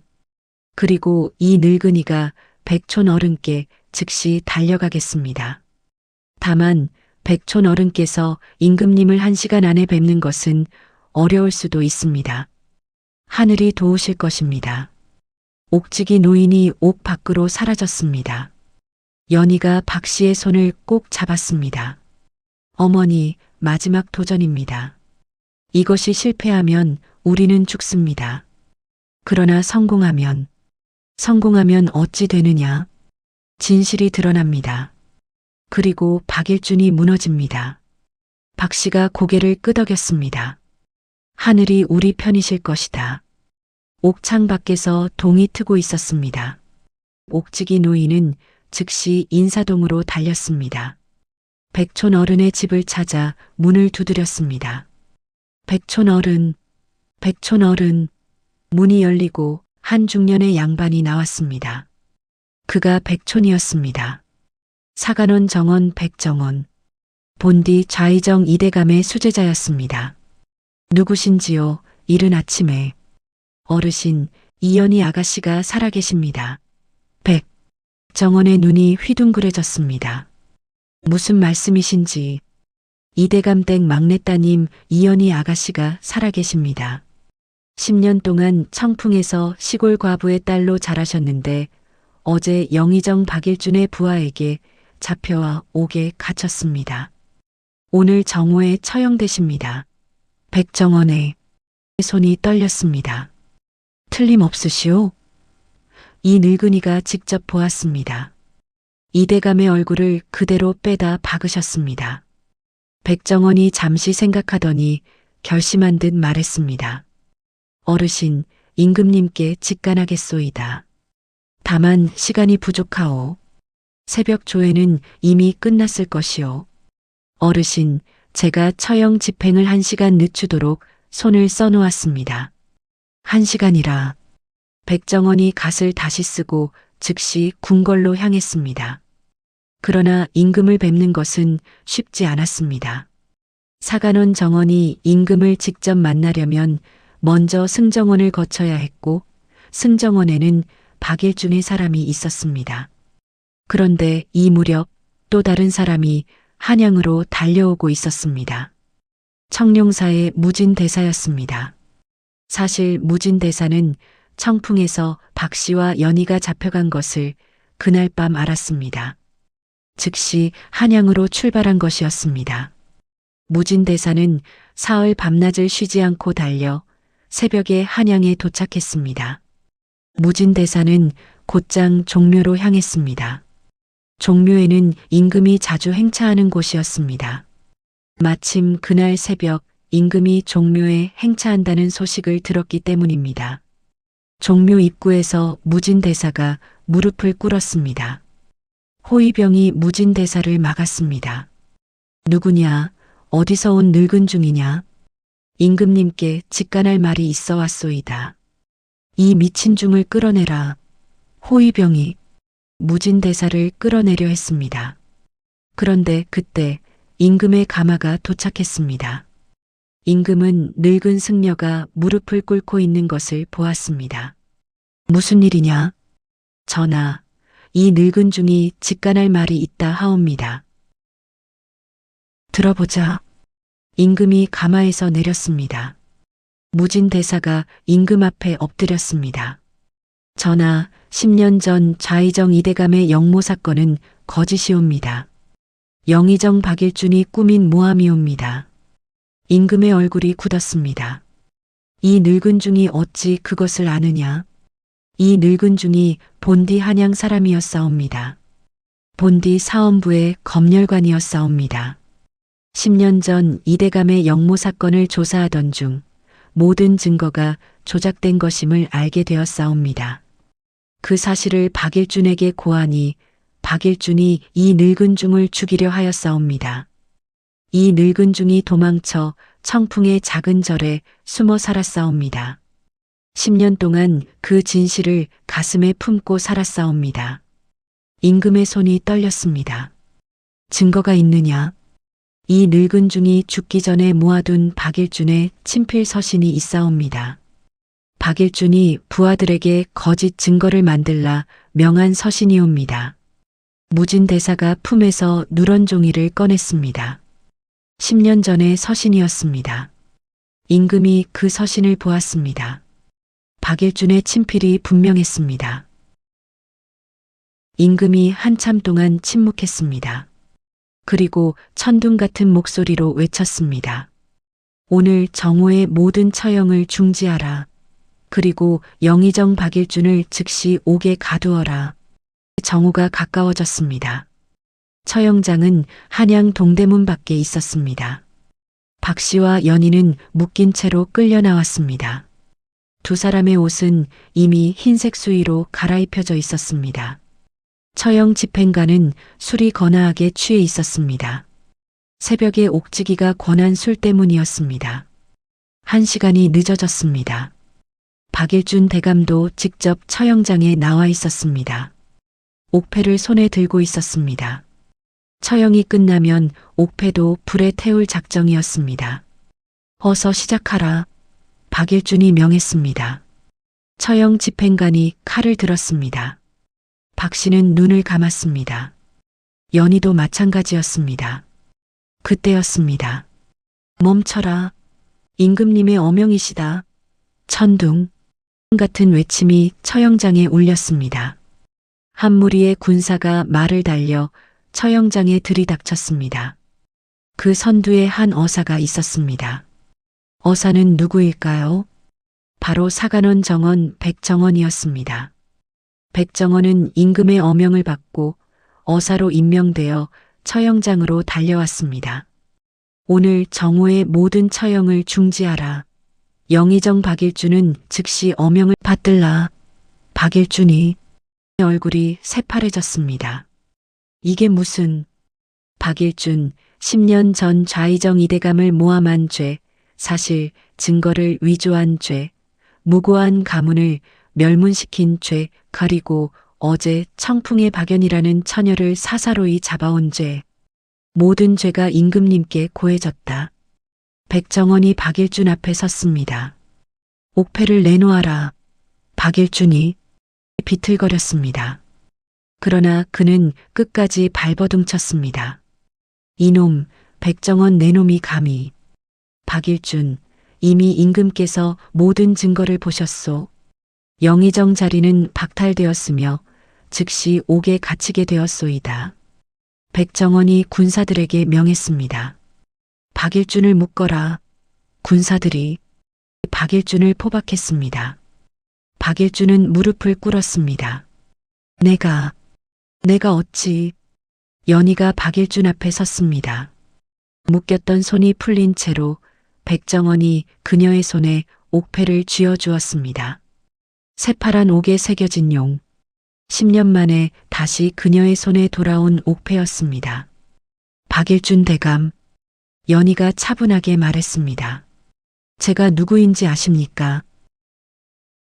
이연희. 네, 좌의정 이대감의 막내딸 이연희이옵니다. 대감께서 10년 전 모함하신 가문의 마지막 핏줄이옵니다. 박일준의 입술이 떨렸습니다. 내가 너를... 대감, 10년 동안 저는 청풍 강가에서 시골 처녀로 살았습니다. 그동안 단 하루도 아버지의 원수를 잊은 적이 없습니다. 그러나 저는 미움으로 대감을 갚지 않겠습니다. 연희가 백정원을 돌아보았습니다. 백얼은 모든 것을 임금님의 정의에 맡기겠습니다. 백정원이 고개를 끄덕였습니다. 박 씨도 풀려났습니다. 박 씨가 연희에게 달려가 끌어안았습니다. 두 사람이 함께 울었습니다. 연아, 어머니. 마침 종묘에서 임금의 가마가 도착했습니다. 임금이 직접 처형장에 행차한 것이었습니다. 임금이 가마에서 내려 연희를 보았습니다. 내가 이연희냐? 연희가 임금 앞에 무릎을 꿇었습니다. 전하, 이연희 인사 올리옵니다. 고개를 들어라. 연희가 고개를 들었습니다. 임금이 한참 동안 연희의 얼굴을 바라보았습니다. 그리고 한숨을 쉬었습니다. 좌의정 이대감의 얼굴이 그대로구나. 이대감의 충성을 내가 모르지 않았건만 박일준의 거짓에 속아 무고한 가문을 잃었구나. 짐의 죄가 크다. 전하, 그것은 전하의 죄가 아니옵니다. 이연희야, 너의 가문을 복권시킨다. 너의 아버지 좌의정 이대감의 누명을 벗기고 사후에 영의정으로 추증하노라. 너의 어머니, 형제들도 모두 추증한다. 너에게는 가문의 모든 재산을 돌려주겠다. 전하, 성은이 망극하옵니다. 그리고 박일준은 어찌 처분하면 좋겠느냐? 연희가 잠시 생각하다가 답했습니다. 전하, 모든 것을 전하의 법에 따라 처리해 주시옵소서. 다만 한 가지 청이 있사옵니다. 무엇이냐? 박일준의 가문을 멸문시키지 마시옵소서. 박일준이 우리 가문의 한 일을 그대로 그의 가문에 한다면 저는 박일준과 다를 바가 없는 사람이 됩니다. 죄는 박일준 한 사람의 것이옵니다. 임금이 감탄했습니다. 이연이야, 너의 그 마음이 진정 좌의정 이대감의 따님답구나. 박일준이 무릎을 꿇은 채 들었습니다. 그의 눈에서 눈물이 흘렀습니다. 자기가 멸문시키려 했던 가문의 마지막 핏줄이 자기 가문의 멸문을 막아주었습니다. 박일준의 자존심이 무너졌습니다. 이연이 미안하다. 정말 미안하다. 박일준이 흐느꼈습니다. 그러나 그의 죄는 너무 컸습니다. 박일준은 한양 옥에 갇혔습니다. 임금의 어명에 따라 그의 모든 재산은 몰수되었고 그는 사형 직전까지 갔습니다. 그러나 연희의 청에 따라 사형은 면하고 무기유배에 처해졌습니다. 박일준은 함경도 변방으로 끌려갔습니다. 박일준의 측근들은 줄줄이 잡혀 들어갔습니다. 강 부장도 잡혔고 박일준의 거짓 증언을 도왔던 자들도 모두 잡혔습니다. 그들 중 일부는 처형되었고 일부는 유배되었습니다. 가장 흥미로운 일은 박일준의 자식들이었습니다. 박일준에게는 아들이 둘 있었습니다. 큰아들은 정삼품 벼슬을 하고 있었고 작은 아들은 향리 노릇을 하고 있었습니다. 박일준이 잡히자 두 아들은 즉시 임금께 글을 올렸습니다. 전하, 저희 아버지의 죄는 저희 아버지의 죄이옵니다. 저희는 아버지를 부정하옵나이다. 부디 저희 가문은 살려주시옵소서. 자기들이 살자고 아버지를 부정한 것이었습니다. 임금은 한숨을 쉬며 두 아들의 청을 들어주었지만 그들의 벼슬은 모두 박탈했습니다. 함경도로 끌려가는 박일준의 귀에 그 소식이 들어갔습니다. 박일준은 통곡했습니다. 내가 자식들을 어찌 키웠기에 내 자식들이 나를 부정하다니. 박일준은 함경도 변방에서 유배 생활을 시작했습니다. 한때 1인지하 만인지상의 영의정이었던 자가 다 떨어진 누더기를 입고 변방의 눈보라를 막고 있었습니다. 매일 다른 죄인들과 함께 광부 일을 했습니다. 손은 갈라지고 얼굴은 검댕이 묻었습니다. 마을 사람들이 박일준을 알아보고 손가락질했습니다. 저자가 한때 영의정이었다지. 권력에 눈이 멀어 친구의 가문을 멸문시키더니 적골이 됐구먼. 자업자득이지, 자업자득. 박일준은 10년이 넘게 유배 생활을 하다가 결국 변방에서 늙은 몸으로 죽었습니다. 그의 시신은 한양으로 돌려보내지지 못했습니다. 함경도 변방의 한 모퉁이에 묻혔습니다. 그를 묻어준 것은 다른 죄수들이었습니다. 그의 무덤에는 비석조차 세워지지 않았습니다. 이렇게 한 시대의 권력자가 비참한 말로를 맞았습니다. 탐욕에 눈이 멀어 친구의 가문을 멸문시키려 했던 자의 끝이었습니다. 한편 연희는 한양으로 돌아왔습니다. 본가의 모든 재산이 복권되었고 좌의정 이대감의 옛사저도 돌아왔습니다. 그러나 연희는 한양에 오래 머물지 않았습니다. 어머니, 청풍으로 돌아갑시다. 연아, 너는 한양에 살아야 한다. 너는 좌의정 가문의 따님이다. 어머니, 저의 진짜 집은 청풍 강가의 초가집입니다. 어머니가 계신 곳이 저의 집입니다. 박 씨가 연희를 끌어안고 울었습니다. 연희는 본가의 재산 일부만 받아 한양에 두고 박 씨와 함께 청풍으로 돌아갔습니다. 다만 청풍 강가에 새 집을 지었습니다. 다 쓰러져가는 초가집이 아니라 깨끗하고 큰 기와집이었습니다. 청풍 사람들이 박 씨와 연희를 환영했습니다. 세상에 우리 박연희가 한양 정승댁 따님이었다네. 우리가 그것도 모르고. 아니에요, 여러분. 저는 청풍 강가의 박연이 그대로입니다. 어머니의 딸 박연이 그대로입니다. 연희는 마을 사람들과 다름없이 살았습니다. 다만 흉년이 들면 곡식을 풀어 사람들을 구제했고 글을 모르는 아이들에게 글을 가르쳤습니다. 연희는 청룡사에 가서 무진대사를 만났습니다. 무진대사가 10년 동안 진실을 가슴에 품고 살았다는 사실을 그제야 알았습니다. 스님, 어찌 그것을 저에게 말씀하지 않으셨습니까? 연아, 때를 기다려야 했느니라. 그때 너는 너무 어렸고 박일준의 권세는 하늘을 찔렀다. 10년 동안 너를 기르며 나도 때를 기다렸느니 스님께서 저를 살리셨습니다. 아니다. 너를 살린 것은 내 어머니다. 보살님 같은 따뜻한 가슴이 너를 살린 것이지 이 늙은 중이 아니다. 연희는 무진대사 앞에서 깊이 절했습니다. 옥지기 노인도 연희가 한양에서 보살폈습니다. 노인은 좌의정 사저에 모셨고 평생 편안히 살게 했습니다.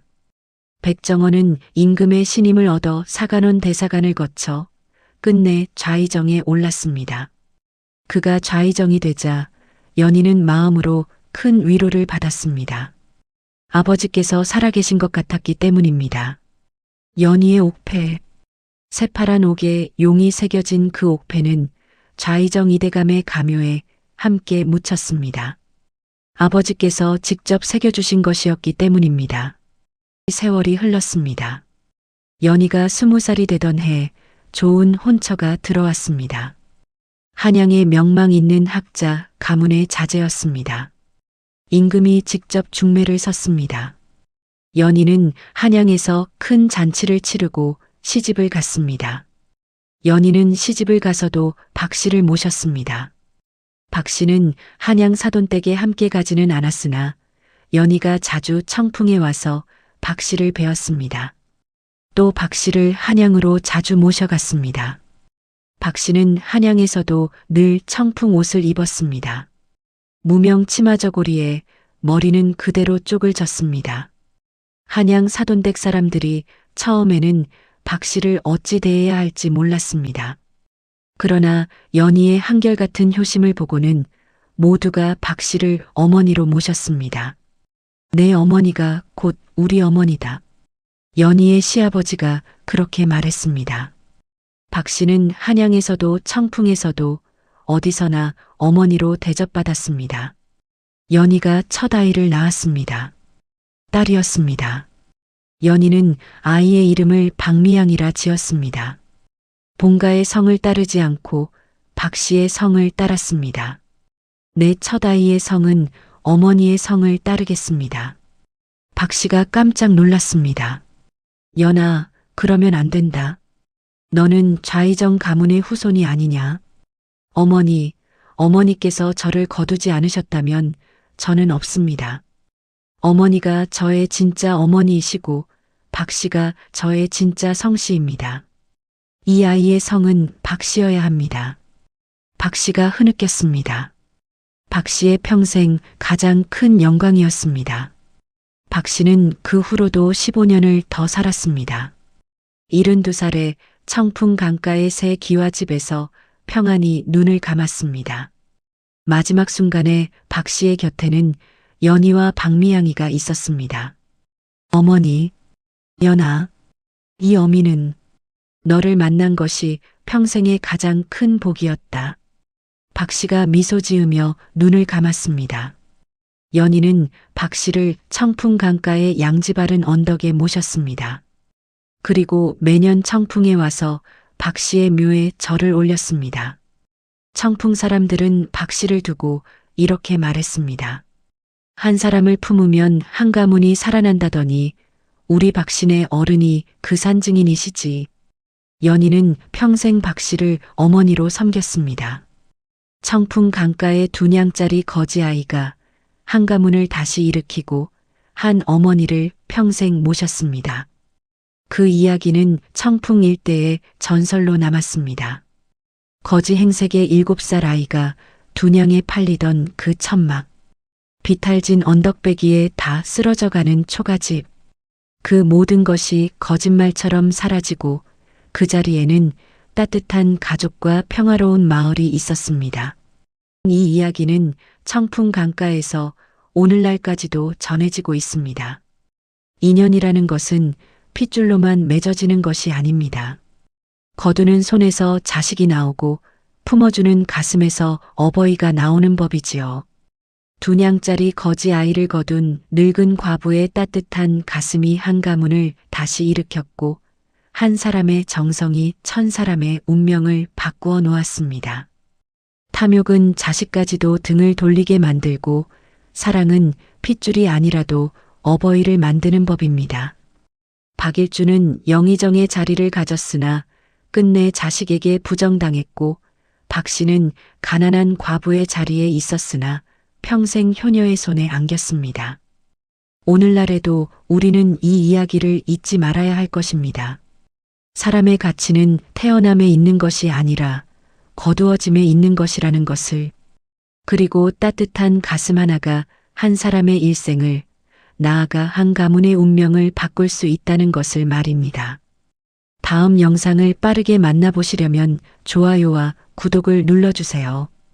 본 영상에 공감하고 위로 받으셨다면 제 보람입니다. 혹 간직하고 있는 사연이나 의견 주시면 성심성의껏 답변 드리겠습니다. 본 사연은 AI 기술을 활용한 순수 창작물입니다. 그럼 모두 행복한 하루 보내세요. 감사합니다.